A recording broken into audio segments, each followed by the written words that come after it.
Bonjour à tous et à toutes. Je suis Jonathan Paquin, je suis le directeur du Centre sur la sécurité internationale des hautes études internationales. Je suis également professeur au département de sciences politiques ici à l'université. Alors aujourd'hui, nous avons la chance d'accueillir M. Julien Toureille, qui est directeur adjoint et chercheur en résidence à l'Observatoire des États-Unis à la chaire Raoul Landurand de l'UQAM. M. Toureille a complété récemment un doctorat au département de sciences politiques de l'UQAM sous la direction du professeur Charles-Philippe David. Et aujourd'hui, M. Toureille est venu nous faire une présentation qui a pour titre « Les facteurs politiques des difficultés américaines dans la contre-insurrection ». Un sujet qui me semble fort à propos, considérant les difficultés auxquelles font face les États-Unis à l'heure actuelle en Irak, mais aussi en Afghanistan, et pourquoi pas aussi en Syrie. Alors, M. Toureille, vous aurez environ 45 minutes ou 1 heure pour faire votre présentation, et si tout se passe bien, on aura une période d'environ 25 à 30 minutes pour prendre les questions des gens présents ici aujourd'hui. Merci d'avoir accepté notre invitation. La parole est à vous. Merci Jonathan. Bonjour à toutes et à tous. Alors, si vous n'avez pas d'objection, je vais rester assis. On est assis, il y a de la place. Et puis après tout, on est entre midi et 2. Donc on peut se reposer. Je tiens à remercier Jonathan pour l'invitation et le CSI pour l'accueil. C'est la première fois que je viens à l'université Laval. C'est un peu scandaleux de ne pas être venu plus tôt, mais vous me pardonnerez. Donc je suis très, très heureux d'être là aujourd'hui pour vous parler de ce sujet, des difficultés américaines dans les opérations de contre-insurrection qui m'a quelque peu occupé au cours des dernières années, qui a également occupé un peu Aurélie Campana ici présente, puisqu'elle était sur mon jury de thèse il y a quelques mois. Et ça me fait plaisir aujourd'hui d'en parler dans un cadre peut-être un peu moins strict ou un peu moins stressant pour moi, pour mon directeur de thèse et pour les membres du jury. Donc encore une fois, merci Jonathan. Pourquoi s'intéresser à ce sujet des difficultés américaines dans les opérations de contre-insurrection?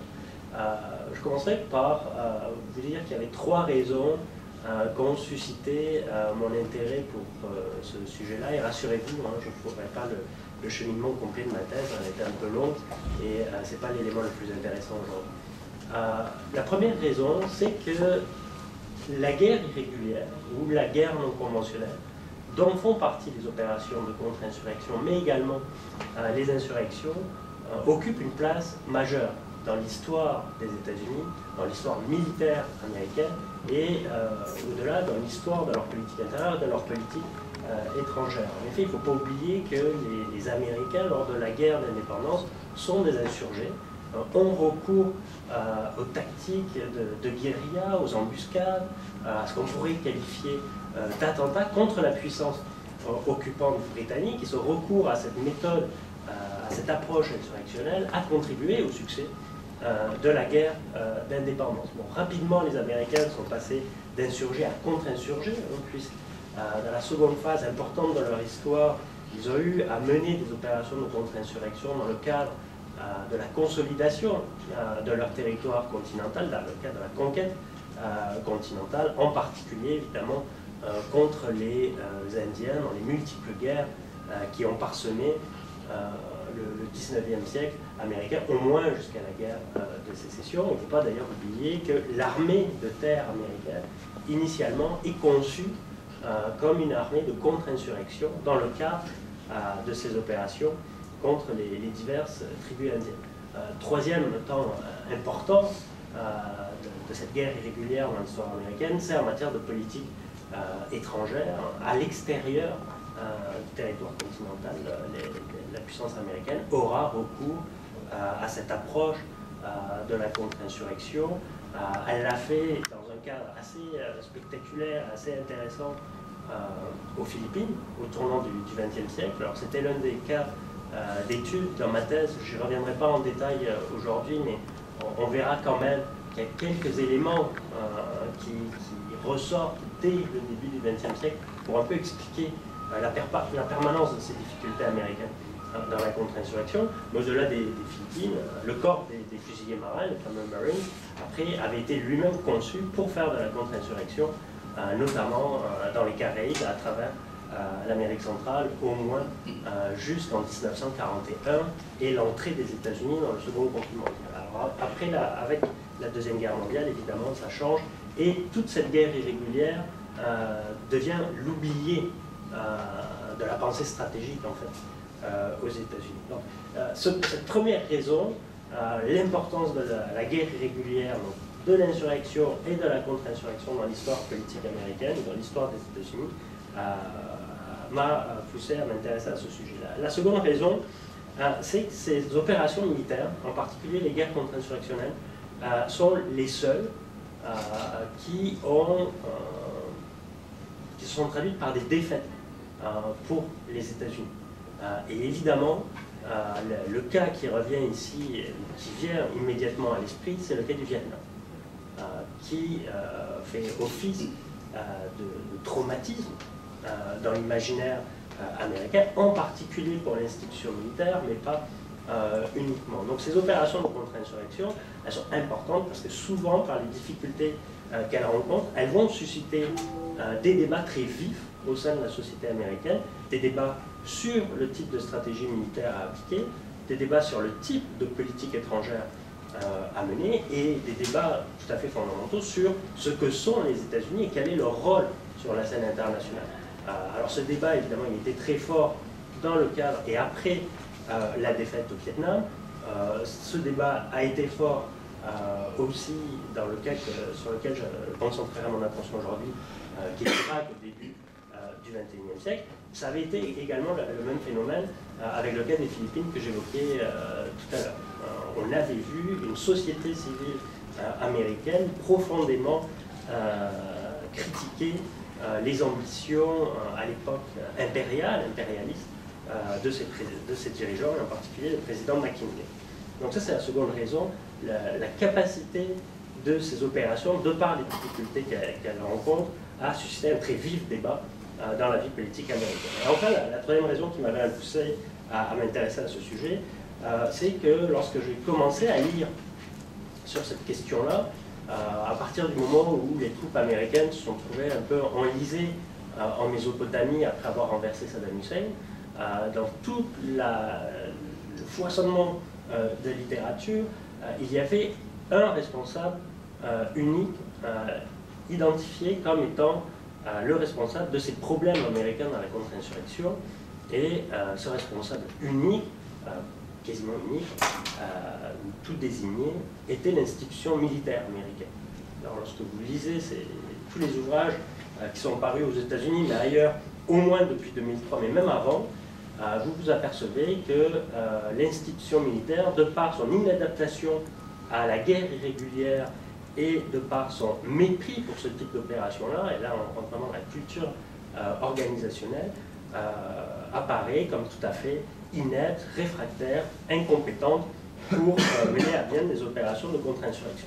Et je trouvais que c'était certes intéressant, parce qu'il y a quand même des gens très bien qui ont écrit là-dessus, qui ont soutenu cette thèse-là, mais ça me paraissait un peu suspect. Je trouvais que, surtout aux États-Unis, l'armée ne décide pas en vase clos. Il fallait peut-être replacer cette prise de décision, cette défaillance de l'armée américaine dans un cadre un petit peu plus large, qui est le cadre finalement du système politique américain. L'armée américaine dépend encore aujourd'hui des décisions prises par le président, par le secrétaire à la défense, sur les orientations stratégiques ou sur le type de mission à mener. Donc, dans le cadre de ma thèse, j'avais essayé de m'intéresser à des facteurs, oui, militaires, mais également plus politiques de ces difficultés américaines dans la contre-insurrection, d'où le titre de la présentation d'aujourd'hui, les facteurs politiques des difficultés américaines dans la contre-insurrection. Donc, pour illustrer un petit peu mon sujet, je vais me concentrer, je ne vais pas vous présenter les 3 études de cas que j'avais retenues, je ne vais pas essayer de couvrir toutes les difficultés, tous les théâtres d'opérations sur lesquels les États-Unis ont connu des difficultés. Je vais me concentrer sur le cas de l'Irak, sur la période 2003-2011. Alors, vous allez me dire qu'en Irak, il se passe encore aujourd'hui pas mal de choses qui sont en partie, et en partie seulement, le résultat de l'échec américain au cours de la période 2003-2011. C'est-à-dire que je ne veux pas en parler, on pourra peut-être aborder ça dans la période de questions, mais en me concentrant sur 2003-2011, peut-être que je donnerai un bon panorama ou quelques clés pour comprendre la situation actuelle et notamment la montée de l'État islamique en Irak depuis juin 2014. Et ensuite, bon, après avoir rappelé quelques éléments sur l'Irak, on verra comment on peut présenter, comment expliquer ces difficultés américaines en mettant l'accent sur des facteurs un petit peu plus politiques. Et là, j'en verrai deux essentiellement facteurs politiques aux difficultés rencontrées en Irak. Le premier, ce sera la sensibilité de l'opinion publique aux pertes. On sait notamment, depuis des études qui ont été menées dans la foulée ou après les guerres de Corée et la guerre du Vietnam, que la population aux États-Unis accepte très mal la perte de ses soldats sur un théâtre d'opération. Et ça crée une pression assez énorme sur le type d'opérations militaires qui peuvent être conduites. Le second facteur politique auquel je m'intéresserai, c'est évidemment la préférence des décideurs politiques pour des moyens et des approches militaires d'essence conventionnelle. Même si, je le préciserai, ces décideurs politiques savent le plus souvent que ces approches-là ne seront pas efficaces dans une situation de contre-insurrection. Il y a quelque chose d'assez paradoxal, en fait. Ils savent que ça ne va pas fonctionner, mais en tenant compte du facteur précédent, qui est la sensibilité de leur propre opinion publique, ils disent que c'est le meilleur moyen d'assurer un soutien populaire à des opérations militaires qui ne touchent pas les intérêts vitaux des États-Unis. Des opérations militaires de choix et non de nécessité. Et bon, je ne passerai quand même pas sous silence l'inadaptation dans le cas de l'Irak de l'institution militaire, mais ça sera surtout pour montrer comment le cas de l'Irak peut laisser entrevoir aux États-Unis et au sein des forces armées américaines une évolution de la pensée stratégique et un retour en grâce de l'intérêt pour les opérations contre-insurrection. Donc, bon, brièvement, parce que j'imagine que vous avez tous en tête la situation irakienne, mais je vais rappeler le déroulement général du conflit à partir de 2003. Bon, l'administration Bush décide le 19 mars, si ma mémoire est bonne, d'entamer sa campagne militaire avec pour objectif de renverser le gouvernement de Saddam Hussein. Alors, cette opération-là se déroule plutôt bien, hein, vous l'avez peut-être encore en mémoire, ou si vous ne l'avez pas en mémoire, mais je vais vous rafraîchir celle-ci. L'opération, cette phase de renversement du régime de Saddam Hussein se passe relativement bien, puisque dès le 9 avril, des soldats américains participent au déroulement de statues de Saddam Hussein dans les rues de Bagdad. Alors, il y a eu quelques petits ratés au cours des 3 semaines de cette offensive, qui est partie du Koweït et uniquement du Koweït, la Turquie n'ayant pas autorisé l'utilisation et le transit par son territoire des forces américaines pour attaquer l'Irak par le nord. Le plan d'attaque américain a dû se concentrer sur une attaque provenant du sud, du sud-est, à partir du Koweït, et ça s'est plutôt bien passé, comme je vous le disais. Bon, il y a eu quelques ralentissements dus à des problèmes logistiques, parce que la chaîne d'approvisionnement logistique, dans le modèle d'opération qui avait été préconisé par le général qui a conceptualisé l'offensive, le général Tommy Franks, cette chaîne logistique était vraiment utilisée à flux tendu. Hein. L'opération se concentrait sur ce qu'on a beaucoup appelé le choc et l'effroi, avec comme principe de base finalement la vitesse. Il fallait se rendre le plus rapidement possible à Bagdad pour décapiter la tête du serpent, donc le régime irakien à son sommet pour renverser Saddam Hussein au plus vite. Et ce qui se passe, en fait, ça va avoir un rôle, un impact assez décisif sur la suite des événements, c'est que lorsque les forces américaines partent du Koweït pour se rendre à Bagdad, elles ont pour consigne, enfin elles ont 2 consignes importantes. La première, c'est d'éviter les villes, parce que le général Franks pense que ça ne vaut pas la peine de perdre son temps sur la route de Bagdad à sécuriser par exemple Basra, d'ailleurs une mission qui est confiée à l'allié britannique essentiellement, mais on ne s'arrête pas dans les villes jusqu'à Bagdad parce que ça ralentirait le tempo des opérations. Et la seconde raison qui est évoquée, c'est qu'on ne veut pas placer les soldats américains dans des situations qui, à ce moment-là, sont perçues comme potentiellement dangereuses et problématiques par le commandement américain, à savoir ce fameux combat urbain. On pense à Washington ou à Tampa, en fait, le Central Command, que le risque principal dans cette phase-là, c'est de se retrouver face à des éléments de l'armée irakienne ou des loyalistes de Saddam Hussein qui seraient retranchés dans des villes et qui essaieraient de mener une guérilla urbaine sur le modèle de ce qui avait été fait à Mogadiscio. Donc ça, c'est la crainte principale et l'une des raisons pour lesquelles on ne s'arrête pas dans les villes. Donc, l'opération, essentiellement, se passe plutôt bien, par quelques accros logistiques, quelques délais, quelques ralentissements dus à la météo aussi. Vous vous souvenez peut-être qu'il y a eu une tempête de sable qui a ralenti dans la dernière ligne droite les opérations avant d'arriver à Bagdad. Mais donc, dès début avril, les troupes américaines sont dans la capitale irakienne. Alors le problème, évidemment, c'est que contrairement à ce que dit le 1er mai 2003 le président Bush à bord de son porte-avions Abraham Lincoln, si je me souviens bien, les opérations majeures de combat ne sont pas terminées, elles ne font que commencer. Mais ça, évidemment, le général Tommy Franks ne l'avait pas prévu ou n'avait pas voulu le prévoir, pour être plus exact. Et dès en fait, le renversement de Saddam Hussein, dans les jours ou les semaines qui suivent, on sent poindre ce début d'insurrection. Alors évidemment, l'insurrection, j'y reviendrai un petit peu plus en détail, mais ce n'est pas un mouvement uniforme, ce n'est pas un mouvement homogène. Il y a plusieurs composantes à l'insurrection irakienne qui commencent à se développer donc, dès la fin du printemps, ou dès le printemps 2003, mais ça, on voit que les militaires américains, dans un premier temps, ne le saisissent pas totalement. Est-ce qu'il y a de l'aveuglement volontaire ou est-ce que c'est parce qu'ils ne comprennent pas? Bon, il faut dire qu'ils ne sont pas aidés par leurs décideurs politiques. Vous vous souvenez que lorsqu'il y a des premiers pillages dans Bagdad après la chute du régime, le secrétaire à la défense Rumsfeld dit, bon, grosso modo, c'est une jeune démocratie, il faut bien se défouler, et des fois on fait des bêtises quand on est jeune. On casse quelques objets. Et donc à Washington, tant les militaires que les décideurs politiques ne veulent pas le percevoir, ce dérapage insurrectionnel ne s'y adapte pas et ils sont un peu pris au dépourvu face à l'amplification du phénomène, un phénomène qui est absolument plus négligeable, qu'on ne peut plus, vis-à-vis duquel on ne peut plus se voiler la face dès l'été 2004. En fait, les Américains là, acceptent, reconnaissent qu'ils se font face à une insurrection. Et ça va durer jusqu'à au moins le début de l'année 2007. On va avoir cette seconde phase de 2004 à 2007 qui est une phase de brouillard, de latence, de tâtonnement au niveau de la stratégie américaine pour s'adapter à ce combat insurrectionnel et pour adapter une stratégie de contre-insurrection.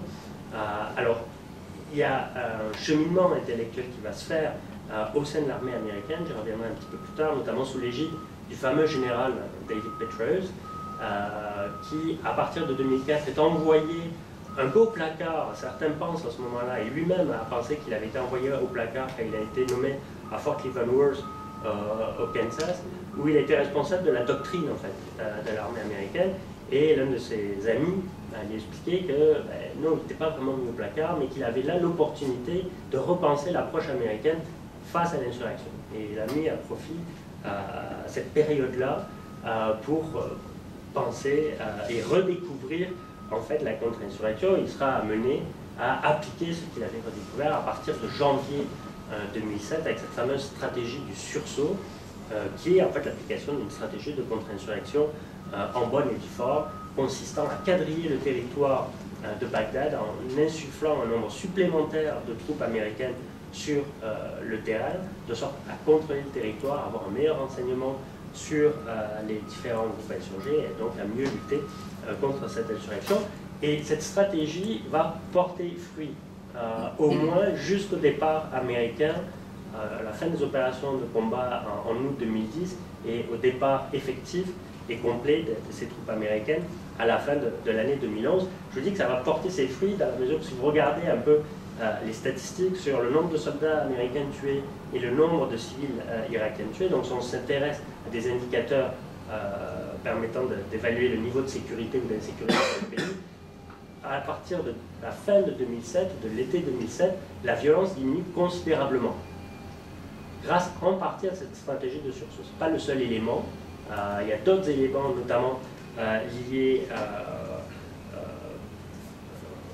aux dérives en fait, d'Al-Qaïda en Irak qui vont pousser les minorités et les tribus sunnites à se retourner en fait, contre l'insurrection menée par Al-Qaïda, mais la stratégie de sursaut va quand même contribuer à cette stabilisation.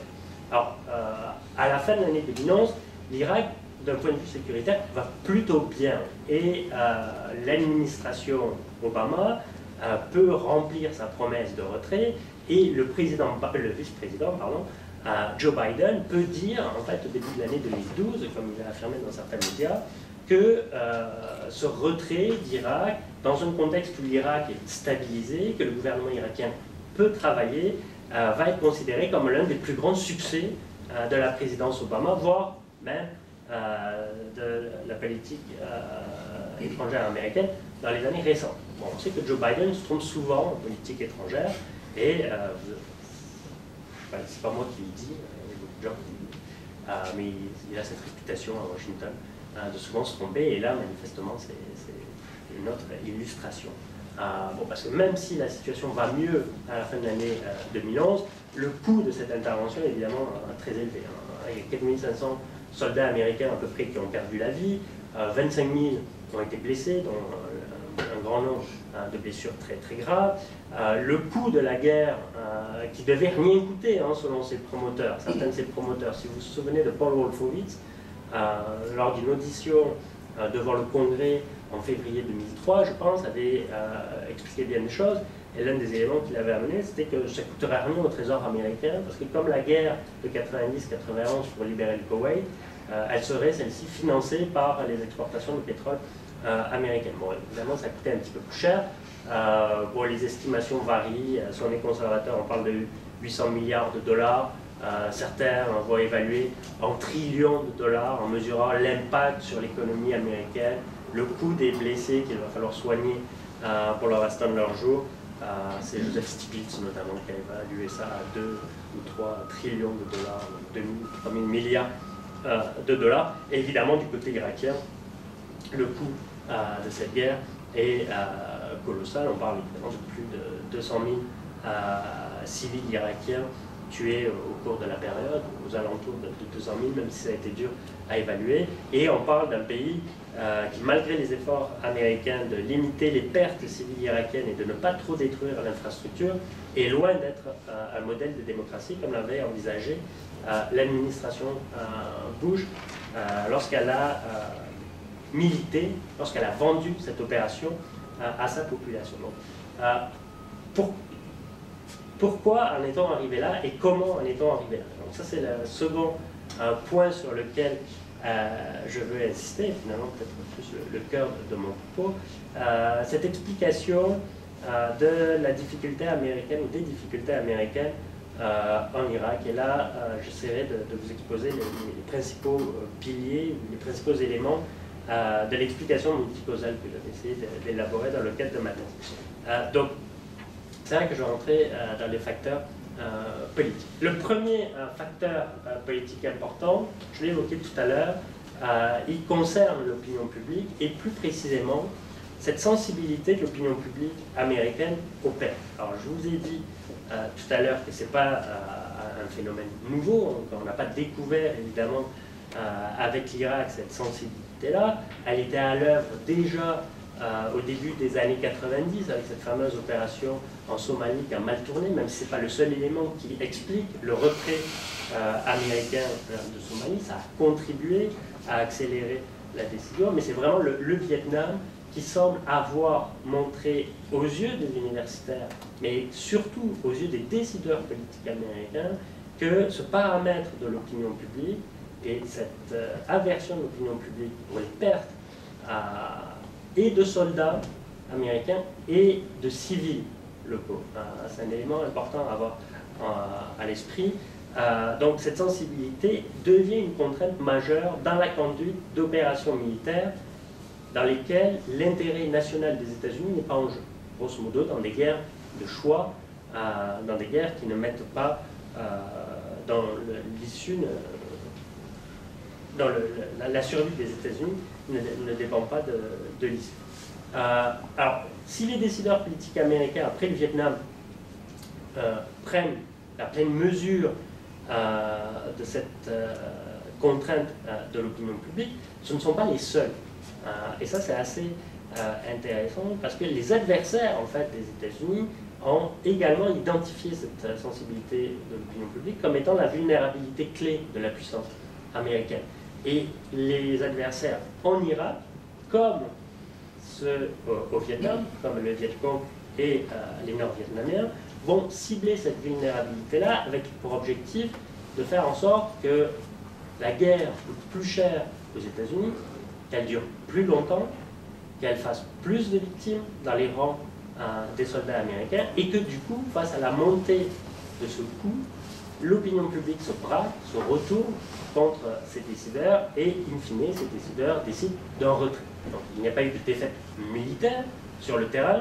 Alors souvent on entend les militaires américains dire au Vietnam, certains révisionnistes, on n'a pas perdu sur le terrain, on gagnait tous nos combats, nos affrontements directs, que ce soit avec l'armée nord-vietnamienne, avec le Viet Cong, on l'a remporté. On se limite évidemment à définir la victoire dans ce cas-là en termes d'individus ou d'adversaires tués, mais il n'en demeure pas moins que dans ces opérations-là, le retournement de l'opinion publique ne permet pas aux décideurs politiques de remplir les objectifs initiaux. L'objectif initial de l'intervention en Irak, il faut le rappeler, pour l'administration Bush, c'était de faire de l'Irak un modèle pour transformer ensuite le Grand Moyen-Orient. Enfin, l'Irak comme un modèle, un pays démocratique, un pays à l'économie libérale, un pays allié des États-Unis, dont le succès allait faire tache d'huile dans toute la région et permettre ainsi, dans l'idéal, d'éviter de nouveau 11 septembre 2001, puisqu'on aurait réglé, selon les partisans de l'intervention en Irak, notamment les néoconservateurs, une des causes fondamentales de l'islamisme radical, à savoir la nature autoritaire des régimes du Moyen-Orient. Donc ça, c'était un élément à ne pas oublier, sauf qu'évidemment, ça n'a pas très bien fonctionné, parce que l'opinion publique américaine, même si initialement elle est très favorable à l'intervention en Irak. Alors vous vous souvenez qu'il y a eu, c'est vrai, des manifestations assez importantes au cours de l'hiver 2003, notamment en février 2003, même à Washington, on a vu des dizaines, voire des centaines de milliers de personnes qui sont descendues dans les rues pour dénoncer cette opération militaire. Il n'en demeure pas moins que lorsque vous regardez les données de sondage, juste avant et dans la foulée de l'intervention, vous avez à peu près 75% des Américains qui jugent que finalement, déclencher cette opération militaire était une bonne chose. Parce qu'on pense, à ce moment-là, que c'est une opération nécessaire pour transformer le Moyen-Orient, mais de façon beaucoup plus prosaïque aux yeux de l'opinion publique américaine, pour assurer la sécurité des États-Unis. Se souvenir là de l'argumentaire présenté initialement par l'administration Bush, qui était de dire Saddam est une menace à notre sécurité pour deux raisons essentielles. La première, c'est qu'il a contribué au 11 septembre 2001. Alors évidemment, vous savez tous et toutes ici, c'est un mensonge, qui n'a aucun lien avec le 11 septembre 2001. Il y a encore des Américains aujourd'hui, une forte proportion d'Américains qui pensent que Saddam Hussein aurait commandité ou planifié les attaques contre New York et Washington. Et la seconde menace à la sécurité qu'il faisait poser, ça c'était la plus souvent avancée, c'était cette menace, le fait qu'il possédait ou qu'il posséderait des armes de destruction massive, essentiellement des armes biologiques, bactériologiques et éventuellement des armes nucléaires. Évidemment, lorsque l'opinion publique s'est aperçue qu'il n'y avait pas d'armes de destruction massive, elle a commencé à être un petit peu plus sensible à l'évolution de la situation. Lorsqu'elle s'est aperçue que l'Irak ne se stabilisait pas comme par magie une fois le régime de Saddam Hussein renversé, que l'Irak ne devenait pas cette démocratie modèle en l'espace de quelques semaines, comme on y avait fait croire, l'opinion publique, elle va avoir énormément de doutes, et elle va devenir très sensible à la perte de ces soldats américains, jusqu'à progressivement se retourner et se montrer opposée finalement à cette intervention en Irak. Alors, bon, les pertes de soldats vont aiguiser cette sensibilité, et le rejet de l'intervention va se traduire lors des élections de 2006 et de 2008. Bon, les élections de 2006, si vous vous souvenez, les élections de mi-mandat, les démocrates font notamment campagne en promettant de mettre un terme à cette guerre qui est de plus en plus impopulaire. 2006 est l'une des années les plus meurtrières en Irak pour les soldats américains, pour la population civile. On parle de guerre civile, de quasi-guerre civile, au moins depuis un an à ce moment-là. Et là, la population américaine comprend très bien que ce qu'on y avait promis, ce qu'on y avait vendu, ne se réalisera pas. Donc elle se retourne contre les artisans républicains de cette guerre-là, en confiant la majorité aux deux chambres du Sénat aux démocrates. La principale réponse à cette manifestation de l'opposition, du mécontentement populaire, ça va être pour le président Bush d'accepter la démission de son secrétaire à la défense, Donald Rumsfeld, dans la foulée de l'élection de mi-mandat. Ce qui est très intéressant, et ça j'y reviendrai tout à l'heure, c'est que Bush prend note de ce mécontentement populaire, mais il ne va pas poursuivre la logique, puisqu'au lieu de commencer le retrait, comme on aurait pu imaginer qu'il le fasse sous la pression de l'opinion, il décide, contre toute attente en fait, d'envoyer des soldats supplémentaires pour amplifier la mission et pour changer de stratégie. J'y reviendrai un petit peu plus tard. Bon, l'élection de 2008 et l'arrivée d'Obama à la présidence doit beaucoup au dossier irakien. Il ne faut pas oublier que Obama a percé, notamment dans le cadre des primaires démocrates, grâce à son opposition à la guerre en Irak, opposition qu'il avait exprimée, manifestée dès l'automne 2002, au moment même où Hillary Clinton votait au Sénat pour autoriser cette intervention militaire. Donc, on voit très bien que d'un point de vue de l'opinion publique, le fait qu'on y ait menti sur la présence d'armes de destruction massive, le fait que l'Irak demeure instable et violent sur une longue période, sans perspective d'amélioration très nette, et, troisième point, le coût et financier et surtout humain avec l'amplification du nombre de soldats américains tués au fil des mois, fait en sorte que cette opinion publique bascule et passe elle passe d'une situation où elle appuie initialement, où elle est plutôt passive, elle n'appuie pas directement l'opération, à une opposition assez manifeste. Donc ça c'est le premier facteur qui va expliquer les difficultés. Le second élément important, c'est la responsabilité des décideurs politiques, des décideurs à Washington. Je vous expliquais, je mentionnais, je vous rappelais que la justification de l'intervention en Irak était mensongère, le rôle de Saddam Hussein dans le 11 septembre, la présence d'armes de destruction massive, mais les objectifs qui avaient été assignés étaient irréalistes. On a eu le même phénomène un petit peu aux Philippines au tournant du XXe siècle, lorsque le président McKinley décide de lancer une politique impérialiste aux Philippines. Il veut faire des Philippines un modèle de démocratie également. Okay? Sauf que le mouvement nationaliste philippin, à l'époque, ne l'entend pas de cette oreille. Il s'était battu pour l'indépendance vis-à-vis de l'Espagne. Il n'acceptait pas très bien d'être placé sous la tutelle américaine. Et en fait, c'était un peu la même chose en Irak. Donc, au-delà de ces justifications et des objectifs mensongères et des objectifs irréalistes de l'intervention, là où les décideurs politiques pêchent également, c'est par les erreurs grossières qu'ils ont commises dans la gestion du dossier. La première erreur, c'est de ne pas avoir planifié l'après-renversement de Saddam Hussein. C'est quand même une erreur fondamentale. Alors, est-ce que c'est une erreur d'incompétence? Est-ce que c'est de la pensée magique? Ou est-ce que c'est voulu?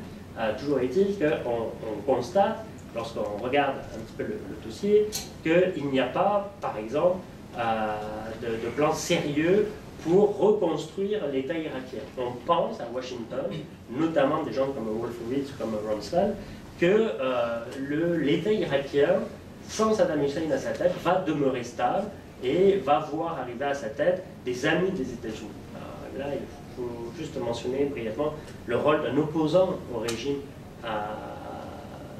de Saddam Hussein, Ahmed Chalabi, qui a joué un rôle très fort auprès du département de la défense américaine pour vendre un peu cette idée que l'Irak était un pays prometteur et qu'il suffisait de se débarrasser de Saddam Hussein pour que le pays déploie son plein potentiel et devienne le meilleur allié des États-Unis.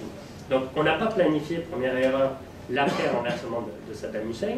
Et ensuite, dans l'occupation du territoire, il y a deux erreurs initiales qui vont avoir des répercussions majeures sur le développement de l'insurrection. Ce sont deux décrets pris par le représentant américain en Irak, Paul Bremer, au début du mois de mai, si je me souviens bien, 2003, qui est la dissolution, enfin ces deux erreurs sont la dissolution de l'armée irakienne.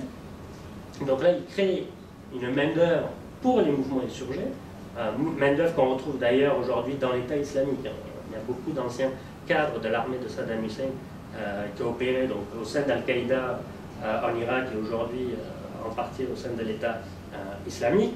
Donc on dissout l'armée, et la seconde erreur majeure, c'est la débasification forcée du régime, où on demande à toute personne qui avait sa carte du parti base, du parti de Saddam Hussein, où on explique qu'elle ne pourra pas faire partie du nouveau gouvernement irakien, de la nouvelle fonction publique irakienne. Et là, également, vous laissez bien des gens sans emploi, sans perspective de carrière et profondément mécontents. Donc, ça, c'est des erreurs grossières d'analyse de la situation. Erreurs, par ailleurs, qui auraient pu être évitées, puisque les rapports du département d'État et même à la CIA prévoyaient le type d'instabilité qui régnerait après le renversement de Saddam Hussein. Donc ce n'est pas une erreur qu'on fait parce qu'on manque d'informations, c'est vraiment une erreur liée à un certain aveuglement idéologique. Et il y a une erreur des décideurs politiques, une troisième erreur importante, au niveau des stratégies militaires qu'ils vont privilégier. Je vous disais, ces décideurs politiques aux États-Unis, depuis au moins le Vietnam, sont très conscients que leur opinion publique, dans ce type d'opération-là, son appui il est très fragile, il est très friable. Donc, pour essayer de circonscrire, contourner ce problème-là, les décideurs politiques vont invariablement mettre l'accent ou privilégier des stratégies militaires qui sont censées réduire les pertes de soldats américains. Et ces stratégies militaires sont conventionnelles. C'est ce qui va se passer en Irak dans la phase d'invasion. Je vous disais tout à l'heure que l'une des consignes majeures, c'était d'éviter les villes. On évite les villes pour éviter que les soldats américains se fassent tuer. Le problème, c'est que vous ne contrôlez pas les villes et on sait que, par exemple, le régime de Saddam Hussein avait déployé des caches d'armes, des caches d'argent qui ont été utilisés ensuite par le mouvement insurrectionniste. Donc, pour limiter ces pertes, on a privilégié une stratégie d'invasion tout à fait conventionnelle qui misait sur la vitesse et non sur le contrôle du territoire et de la population. Ensuite, une fois qu'on s'est aperçu qu'il y avait un mouvement insurrectionnel, le premier réflexe, ça a été de vouloir protéger les soldats américains de la rue irakienne, rue dans laquelle s'il laissait de plus en plus d'attaques avec ces fameux engins explosifs improvisés, les IED, et jusqu'à grosso modo 2005, le réflexe ça a été de concentrer l'essentiel des troupes américaines dans de grandes bases à l'extérieur des villes et de faire des raids punitifs, essentiellement la nuit, pour essayer de lutter contre l'insurrection. Ça a eu l'effet contraire, pas fonctionné. Le mouvement insurgé, les divers mouvements insurgés ont continué à prospérer, mais l'idée à Washington était de dire, bon, si nos soldats ne sont pas dans les rues, s'ils ne sont pas en convoi, il y a moins de chances qu'ils se fassent attaquer, donc on va moins en perdre et l'opinion publique va moins faire pression pour qu'on se retire. Sans qu'on ait réalisé notre objectif de faire de l'Irak un modèle pour l'ensemble du Moyen-Orient. Donc là, c'est, si vous voulez, les principaux problèmes au niveau des décideurs politiques. Je finirai par le troisième facteur quand même, qui est important d'évoquer, même si c'est un classique, vous l'avez peut-être souvent entendu cette évocation-là, c'est le rôle de l'institution militaire. Son rôle n'est pas isolé complètement des décisions de ses supérieurs politiques, mais dans le cas d'Irak, il y a quand même des fautes liées à la culture organisationnelle de l'institution militaire qui ont joué un rôle clé dans l'essor du mouvement insurrectionnel. La première erreur clé, c'est d'avoir misé sur une approche conventionnelle pendant trop longtemps. De 2003 à fin 2006, les divers commandants américains qui se succèdent sur le terrain pensent à des degrés certes différents qu'en recourant à une grande puissance de feu, en se concentrant dans de larges bases à l'extérieur des villes, en menant des raids punitifs ponctuels contre des cellules du mouvement insurgé, on va arriver à vaincre ce mouvement. Évidemment, ça ne fonctionne pas. La vitesse dans la phase initiale de l'invasion avait permis d'arriver vite à Bagdad, mais finalement, elle tue puisqu'on n'a pas contrôlé les territoires. Et le repli, après, lorsqu'on fait face à l'insurrection, isole. Et les militaires américains, jusqu'à grosso modo 2006, comprennent mal l'articulation des divers mouvements insurgés, comprennent mal qui en sont les leaders. On essaye de se contenter de se protéger par rapport aux engins explosifs improvisés. On développe des technologies intéressantes, on brouille les signaux cellulaires, on achète de nouveaux matériels, notamment ces engins, les MRAP, blindés avec le fond en V pour essayer de limiter le nombre de pertes de soldats, mais on ne combat pas l'insurrection. Et en fait, c'est dans l'urgence, cela étant, que l'institution militaire va redécouvrir les vertus de la contre-insurrection. Alors,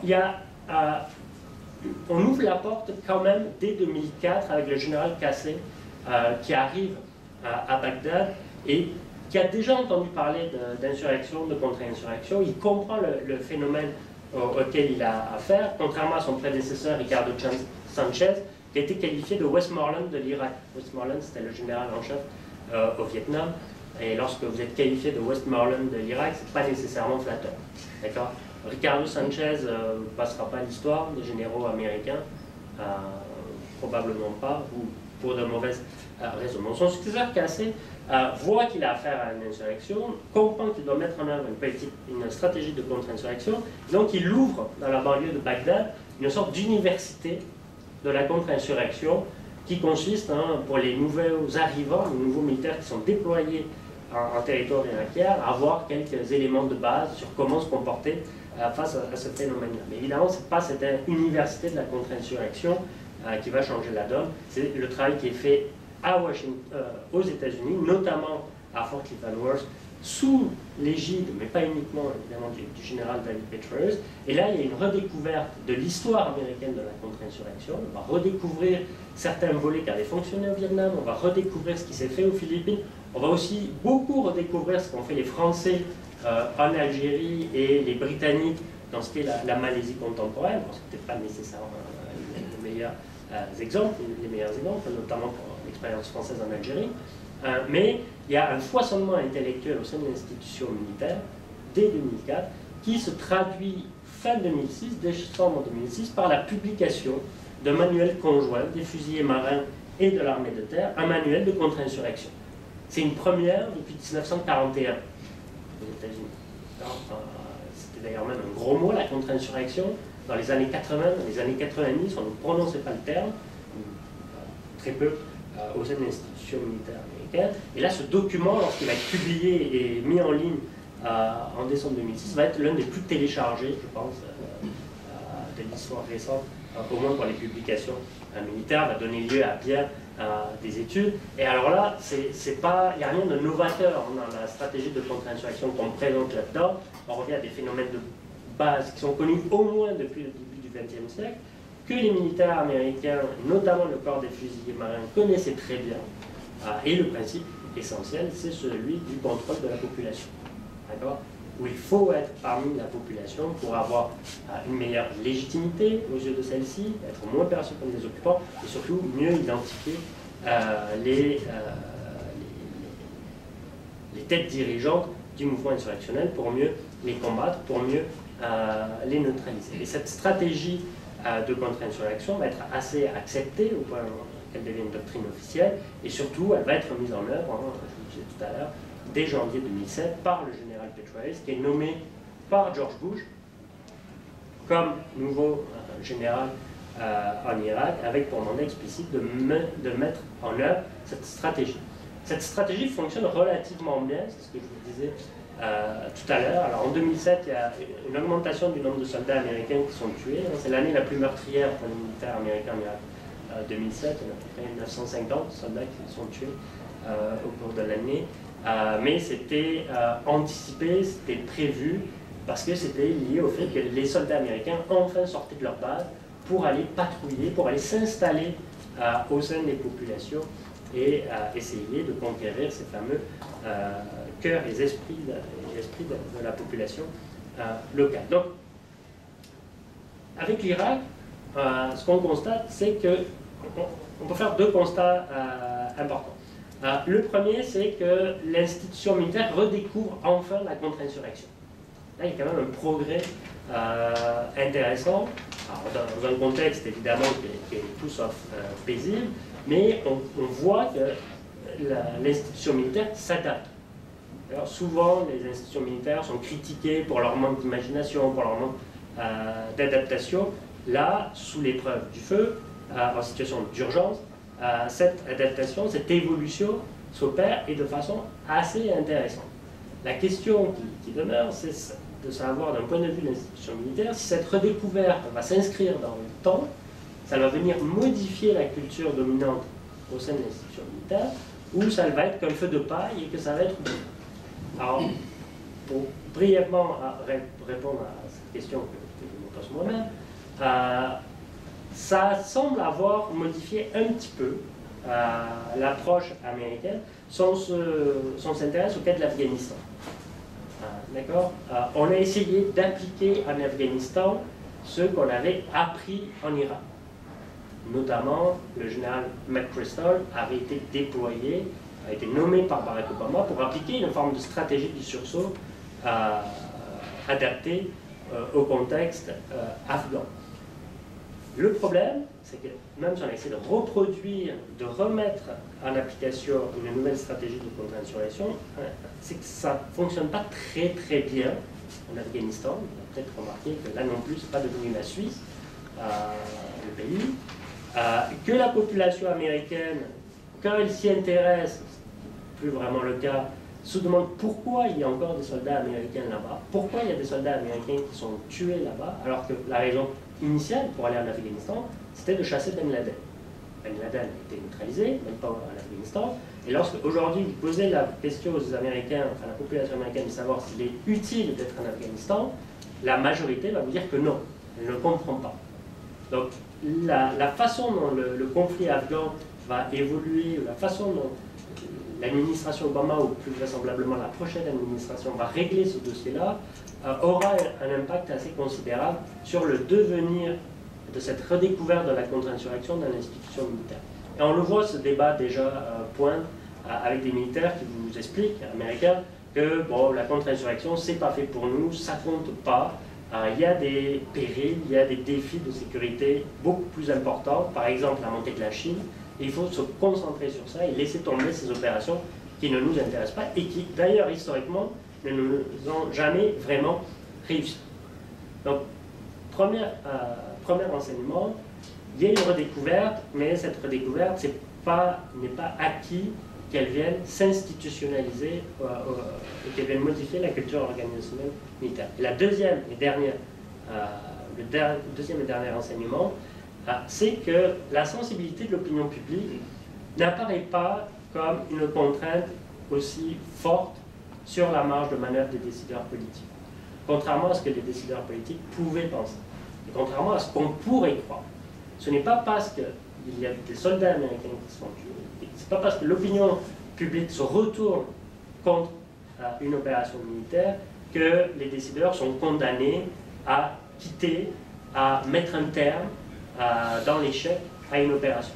Et le cas de la décision de George Bush en décembre 2006 est assez intéressant, puisque, vous vous souvenez, je vous ai dit, l'enseignement qu'il aurait pu tirer, qu'il aurait peut-être dû tirer des élections de novembre 2006, c'est que l'opinion en avait marre de cette guerre, qu'elle voulait y mettre un terme. Elle a décidé d'y mettre un terme de façon décalée, en essayant d'ouvrir un espace pour non plus permettre à l'Irak de devenir ce modèle de développement auquel il aspirait quelques années plus tôt, mais au moins pour qu'il y ait une sorte de défaite dans l'honneur, pour ne pas partir dans les mêmes circonstances qu'on a pu quitter le Vietnam. Alors, est-ce qu'on a quitté en 2011 l'Irak dans des conditions intéressantes? En 2011, je vous aurais dit oui. En 2012, je vous aurais dit oui. En 2013, je vous aurais dit oui. Le problème avec les conflits insurrectionnels et la contre-insurrection, c'est que dans les 5 ans qui suivent, dans la moitié des cas, tout retombe, tous les progrès sont annulés, d'après les études qui ont été menées. Et on s'aperçoit très bien aujourd'hui que finalement, les progrès qui avaient été réalisés en Irak grâce à la stratégie du sourcing étaient bien fragiles, étaient bien limités et ne garantissaient pas l'émergence d'un Irak solide et stable. Voilà.